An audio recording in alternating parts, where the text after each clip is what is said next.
Hello, it's me again. Today I'm gonna talk about another library book I bought recently. It's called The Math Book. As you can see, it's part of the DK series as well. Yeah, as you quite know now, I love the DK series. They're very informative. They're completely worth their time, whether you're new to the subject or you're well versed.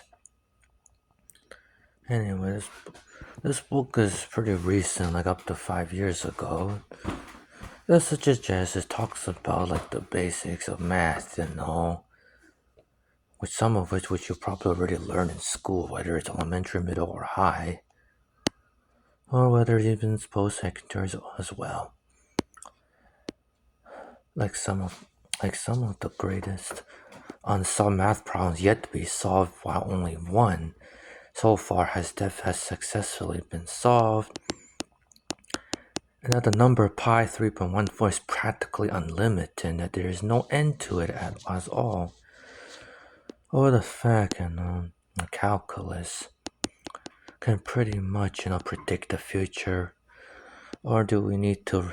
Okay, how can we forget the Pythagorean theorem? A squared plus b squared equal to c squared, which you learned in like third grade or so. Then you can learn about 1 and 0, which is everywhere, whether it's true, false, on computers, or even the matrices as well. And you cannot forget about Newton, who is practically famous everywhere, nearly every subject, whether it's science or physics, or even math as well.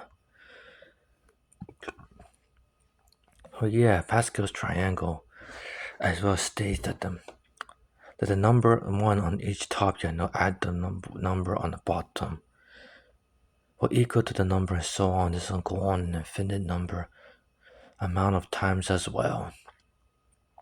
Or if you want to talk about probability as well, now you could go to a ramble roulette and there's always 1 out of 37 chance the ball will land anywhere, no matter what as well.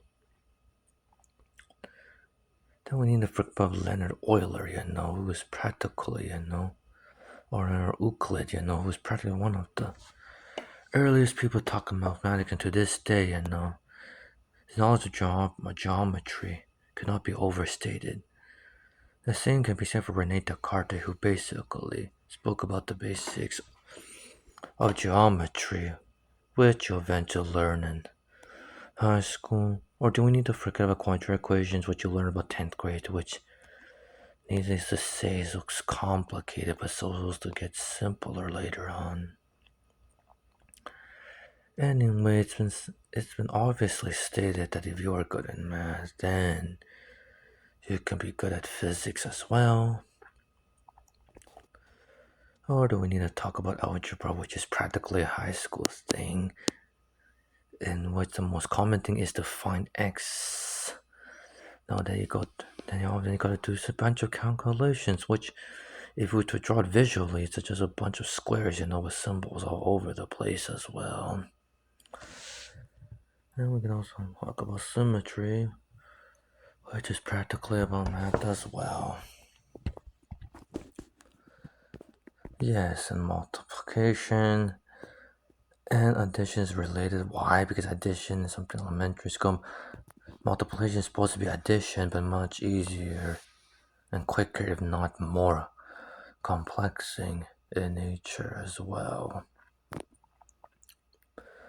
So yeah, it's fair to say the first math originated from Egypt and Babylonian time. The people back then were very knowledgeable and well versed in a wide range of subjects, including math as well.